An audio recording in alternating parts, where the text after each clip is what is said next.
볼까요? 생존 연애님이 재반려 제외가 될까요? 짝사랑 성공할까요? 저도 이거 글을 봤는데 제 방송을 보시고 제 느낀 점을 써놓으신 거죠.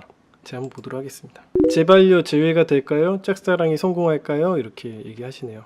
무현진을 보다 보면 수많은 사례가 있는데 정작 솔루션을 잘 이행하는 사연자들이 많나 싶더라고요. 1000화 넘게 사연들을 봤지만 미루코님의 솔루션에 따라서 이행하고 노력하는 사연자분들도 계시지만 대부분 사연만 띡 올리고 나서 멘탈 나가서 글 삭제하거나 카페 탈퇴하시는 분들도 많더라고요. 물론 이해는 됩니다. 사실 배가 엄청 고픈 사람에게 배부른 것처럼 행동해라 라는 말을 들었다고 해서 행동하기 쉽지 않죠. 와닿지도 않고. 그럼에도 시도가 중요하다고 생각을 합니다. 근데 이제 이게 재회라는 게 그래요. 이제 여러분들이 제 채널에 오셔가지고 재회 사연 때문에 오시기도 하고 재회 사연을 많이 보시기도 하시겠지만은요, 재회를 하려고 하는 것 자체가 그 사람들이 멘탈이 좋지 않아서예요. 그러니까 멘탈이 좋지 않다라는 뜻은 무슨 얘기냐면 그 사람들이 이제 스트레스나 이런 마음의 여유가 없는 상태, 그러다 보면 이제 마음의 여유가 없고 스트레스가 많은 상태가 되다 보면 사람들이 새로운 것을 찾기보다도 좀 이전에 했던 것들을 그냥 답습하려는 행동을 할 수가 있거든요. 왜냐면 뭔가 변화나 새로운 도전은 더 많은 에너지나 더 많은 스트레스를 야기하기 때문에 인간의 무의식에서 그걸 선택을 할 수가 없습니다. 그러니까 이제 당연히 이전에 쓰던 연장을 계속 쓰는 행동들을 보일 수밖에 없는데, 이건 뭐 인간들이 꼭 제어를 하기 위해서라기보다도 그런 일이 되게 많잖아요, 실제로도. 자, 그런 일이 너무 많이 있다 이렇게 보시면 되고, 아무래도 마음의 여유가 없으신 분들이나 그 멘탈이 굉장히 안 좋으신 분들이 이제 제외를 하려고 할 가능성이 뭐 굉장히 높고, 쓰던 연장을 과도하게 집착을 하거나 이제 강박을 일으키는 행동을 하는 거거든요, 제외를 하는 것들이. 그렇게 하는 상황이기 때문에 이제 아무래도 멘탈이 좋지 않고, 그러다 보니까 남의 이야기를 막 이렇게 차분히 들을 수 있는 상황도 아니고, 글을 좀 올려놓고 감정적으로 막 자기의 감정을 좀 알아달라는 듯한 행동을 할 수가 있죠. 자기 마음이 여유가 없으니까 나 이렇게 힘들어, 이렇게 힘드니까 나 좀 봐줘, 나 이렇게 힘들게 산다, 나 이렇게 여자친구나 남자친구한테 차여가지고 나 이렇게 힘들어, 나 좀 돌봐줘, 이런 행동들이 나타나는 거죠. 그러다 보니까 공감 안 해준다고 이제 글 삭제하고 튀고 뭐 약간 쓴소리 들으면은 좀 힘들고, 그러니까 그 사람들이 진짜 제외를 하려고 하고 진짜 사랑을 한다기보다도 그런 문제가 좀 있는 거죠. 그렇죠. 제외뿐만 아니라 모든 것에 적용되는 본질입니다. 인간들이라는 게 똑같아요. 그러니까 원래 사람들이 원래 쓰던 걸 계속 익숙해서 쓰려고 하잖아요. 조금 더 좋다고 해가지고 막 갈아타거나 그렇지 않아요, 인간들이. 그래서 뭐 여러분들이 아이폰 유저가 갤럭시를 안 넘어오는 이유도 그런 거 아니겠어요? 그 아이폰이라는 플랫폼 안에 내가 적응을 많이 해놨는데 아이폰보다 아주 월등히 성능이 좋고 뭔가 특별한 차별성이 없으면은 갤럭시로 안 넘어오는 거죠. 그런 경우 되게 많지 않습니까? 그걸 진입장벽이라고 하고, 그게 아이폰의 전략인 거예요. 되게 독창적인 플랫폼을 만들어 놓잖아요. 근데 거기에 한번 정착을 하게 되면 그것을 바꾸는데, 윈도우를 쓰다가 다른 걸 쓰려고 할 때 변화되는, 내가 그거 하나하나 다 배워야 되고 익혀야 되고 또 적응해야 되고, 싫잖아요. 그죠? 맥킨토시가 나왔다고 합시다. 맥킨토시가 나왔다고 해가지고 그게 갈아타지 않잖아요.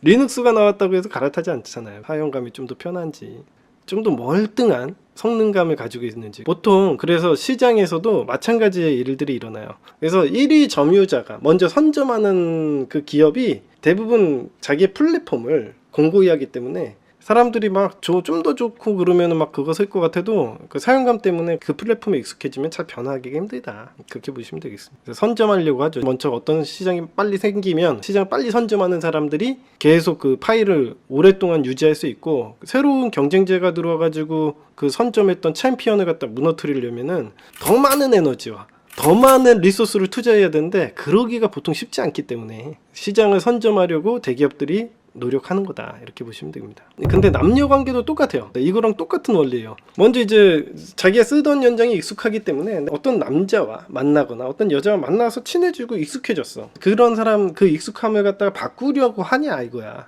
웬만해서는 안 바꾸려고 한다는 거예요. 아주 큰 문제가 없으면 좀 좋은 여자가 나타나고 좀 더 예쁘고 괜찮은 여자가 나타난다고 해서 바꿔요? 안 바꿔요. 그래서 여러분들이 헤어진 이유는 안 예뻐서거나 뭐 이런 게 아니라 결과적으로는 그 사람이 매우 불행하고, 그러니까 이걸 유지하기엔 너무 에너지가 많이 들고 죽을 것 같아서 헤어지는 경우가 거의 90%지 이게 괜히 뭐 좀 더 마음에 안 들고 감정적으로 행동한다고 해가지고 죄가 되는 경우는 없어요. 감정적으로 좀 헤어졌는데 제외하고 싶어요. 좀 감동 좀 줘볼까요? 해가지고 감동을 줘가지고 제외가 되는 경우가 있을 수가 없는 거예요. 거의 희박하죠. 제외가 된다고 하더라도 아씨 아닌 건 알겠는데 한번 미친 척하고 속아봐 라고 해가지고 제외가 될 수는 있겠지만은 대단히 뭐 정말 좋아가지고 걔가 감동을 주는 이벤트를 해줬으니까 야 이제 걔랑 평생 살아야겠다 이렇게 생각하지는 않죠. 걔가 뭐 감동을 주는 이벤트를 해가지고 매일 100일 동안 쓴 일기를 주는다고 해가지고 해결이 될 문제가 아니라는 거예요. 일기장 주시는 분들도 있고 뭐 편지 쓰시는 분들도 있고 뭐 장문에 카톡을 보내시는 분들도 있고 그런데 사실 그 사람들이 이제 판단을 내리는 거는 좀 이제 자기의 행복 스트레스도 이런 거에 대해서 굉장히 집중이 되어 있고 오래 만난 사이라면 그런 부분 때문에 헤어졌을 가능성이 100% 이상이기 때문에 뭐 그렇게 이제 감동 좀 준다고 해가지고 제외가 되지는 않을 거 아닙니까? 잘 생각을 해보고 원인이 무엇인지를 갖다 분석을 해가지고 해결을 해야 되는데 이제 그런 사람들이 이제 이별을 당하신 분들이 그만큼 여유가 있었다면 남자친구나 여자친구에게 이렇게 버림받지도 않았을 거예요. 그러니까 내가 좀 여유가 있고 스트레스도 적고 긍정적인 사람이고 그러면은 그 사람하고 같이 있는 데 행복할 거 아니에요. 그러면은 이별에 대한 이유도 없을 거고 이별을 하더라도 야 내가 이렇게 긍정적인 에너지를 주는데 야 네가 날 버려? 아야 네가 손해지. 야 안 그래도 내가 너한테 스트레스 받느라고 나도 힘들었어. 그러면서 야 잘 떠났어 이렇게 얘기할 거거든. 그러니까 헤어짐을 당하고 이제 재회를 하려고 하시는 분들이 이제 습성적으로나 이런 게 스트레스가 만연했을 가능성이 굉장히 높다. 멘탈도 긍정적이기보단 부정적이실 가능성이 매우 높을 거 아닙니까? 그랬으니까 이별을 당하신 거죠. 그래서 이제 멘탈이 안 좋으신 겁니다. 그래서 이제 그런 분들은 이제 니즈가 정해져 있는 거예요. 그래서 이제 우리 시장을 봅시다. 이게 결과적으로 사업적으로 연결이 되는 거야. 그러면 재외시장이라는 거, 연애 상담, 재외시장 시장이라는 걸 갖다가 우리가 분석을 해보면 얘네들의 니즈가 있을 거 아니에요. 그러니까 결과적으로 마켓이 있고 시장이 있잖아. 연애 시장 내가 이게 마켓이야. 마켓 이게 니즈는 필요성. 이 사람들이 이제 이 재외 시장에서 이제 인간들이 딱 모여가지고 지금 뭘 원하냐 이거야. 얘네들은 도대체 무엇을 원하냐? 얘네들이 원하는 게 뭐냐? 이런 것들이죠. 얘네들이 원하는 거는 강박과 집착이 대부분이에요. 그래서 이제 뭐 상대방의 마음을 아는 것 이게 니즈가 되겠죠. 대부분은 이제 이 사람들이 이제 가지고 있는 건 강박과 집착을 가지고 있는 거예요. 스트레스나 이런 게 굉장히 심하기 때문에 강박과 집착을 보여요. 강하게 제외를 하려고 할수록 집착은 강하고 스트레스로 인한 강박을 일으키고 있는 거고. 그래서 이 사람들이 알고 싶은 거는 자신의 마음보다 상대방의 마음을 알고 싶어 합니다. 상대방의 마음을 알면 뭔가 해결이 될 거라고 생각을 하게 되죠. 여기에서 중요한 격언이 있는데 성경에도 나오지만 이런 내용이 있죠. 내 눈 안에 있는 들보는 못 보고 들보는 뭐냐면 이제 대들보 같은 거지. 이만한 건 못 보고 상대방 눈앞에 있는 티끌을 보는 이제 이걸 갖다가 중요한 뭐 성경에서는 외식과 내식이라고 하는데 그러니까 나를 들여다보기 볼 여유가 없으니까 상대방 이제 바깥에서 원인을 찾는 거야. 내 이 모든 문제를 바깥에서 원인을 찾는 행동을 보이거든요. 그런 행동들이 나타나는데 이게 바로 뭐야 이게? 지금 방금 전에 얘기했던 모든 문제의 해결 원인을 자신이 아닌 타인이나 외부의 요인으로부터 찾으려고 하는 행동이 심리치료에서 뭐라 그래요? 강박증이라고 그렇잖아요. 강박증이 어려운 게 아니라니까. 그게 강박증이야. 그래서 밖에도 원인이 있을 수 있는 거 아니에요 이렇게 얘기하지만은 대부분 이제 외부에서 원인을 찾으려고 하는 거예요. 예를 들면은 이런 거죠. 강박증의 대부분은 내가 손을 갖다가 좀 씻으면은 마음이 좀 개운해지는 것 같아. 집안에 이렇게 막 어지럽혀져 있는 물건들을 보잖아요. 그러면 강박증이 있으신 분들에게 스트레스가 있으신 분들에게는 어떻게 보이냐면 책상이 지저분하잖아요. 어지럽혀져 있잖아. 그러면은 이게 당연히 나에게 영향을 미치지 라고 100% 믿어요 이 사람들은. 그러니까 물건이 이렇게 어지럽혀져 있는 걸 보면은 이게 나에게 당연히 영향 미치는 거 아니야? 이게 물건이 어지럽혀 있으니까 내가 어지럽겠죠 이렇게 생각해. 얘네들은 그게 100% 요인이라고 생각해. 이 사람들은 더 다른 답변이 없다고 생각해. 내가 혼란스러운 이유는 집안에 물건이 어지럽혀져 있어서 그럴 거야. 그래가지고 물건을 정리합니다. 그럼 뭔가 개운해져. 뭔가 이제 물건도 딱딱 정리하고 책장에다가 책꽂이도 다 바르게 꽂아놓고 다 그랬더니 이리 봐 깔끔하니까 내 마음이 시원하잖아. 그게 바로 강박증이에요. 그거랑 별로 상관없거든요. 그러니까 그래서 이제 물건을 갖다 일렬로 맞추거나 금을 밟지 않으려고 하거나 스트레스가 받을 때마다 손을 막 이렇게 씻는다던가 이런 행동들이 이제 약간 까마귀가 나야 배 떨어진다고 해가지고 그렇게 학습을 한 거야. 자기가 이제 자기가 손을 씻으니까 좀 괜찮아진 것 같거든. 그러면은 1시간도 손을 씻고 2시간도 손을 씻으면 스트레스가 날아가냐 이거야. 결과적으로는 그러니까 스트레스는 궁극적으로는 쉬어야지 해결이 되는 거지 손 씻고 막 집안일 한다고 해가지고 해결이 되는 게 아니란 말이에요. 그러니까 결과적으로 이런 거야. 이 문제를 갖다 바라보는 게 굉장히 근시안적인데 이제 강박증에 걸리신 분들의 이제 문제점은 굉장히 근시안적이잖아. 그것도 뭐 눈앞에 어지럽혀져 있는 물건을 치우는 것도 뭐 영향이 있다고 생각을 할 수 있지만 사실은 결과적으로는 내가 이렇게 힘들고 스트레스를 받는 거는 왜 그렇겠어? 내가 누군가로부터 이런 어디 외부적인 환경이나 뭐 일을 많이 한다던가 잠을 적게 잔다던가 어떤 내가 만들어 놓은 어떤 원인 때문에 그랬을 가능성이 높거든요. 결과적으로는 스트레스의 원인이라던가 헤어짐의 원인이 내가 뭔가 불안한 행동들을 많이 하거나 그래서 걔가 나랑 지내는 게 너무 힘들어요. 너랑 지내기가 너무 어려워요. 불행해. 그래서 헤어졌을 가능성이 굉장히 높거든요.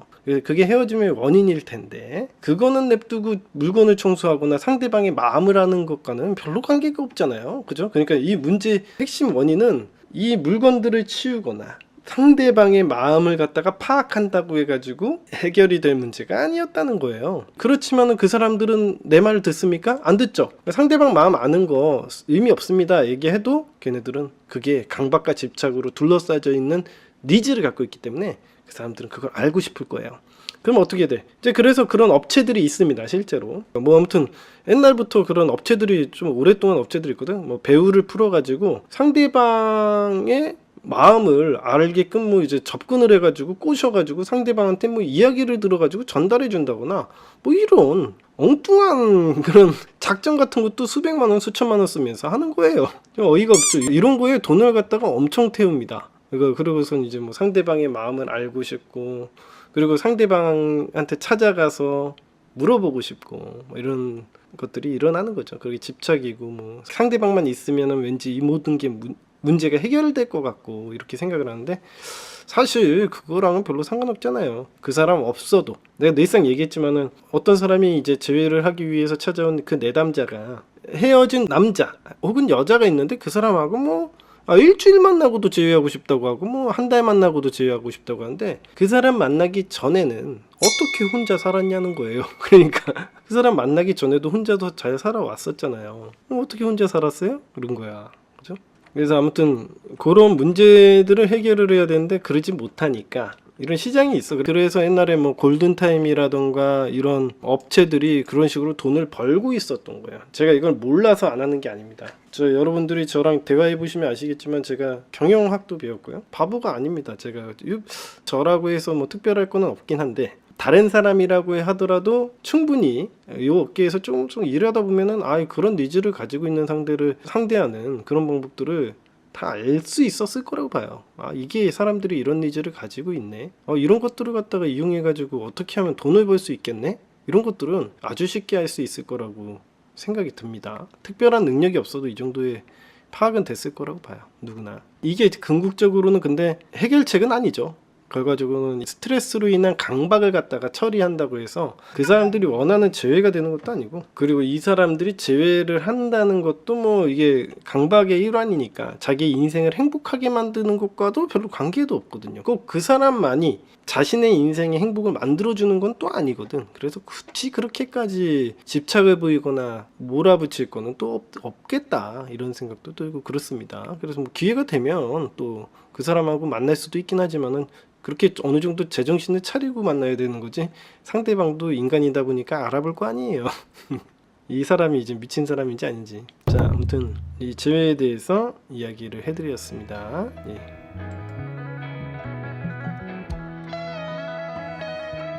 자,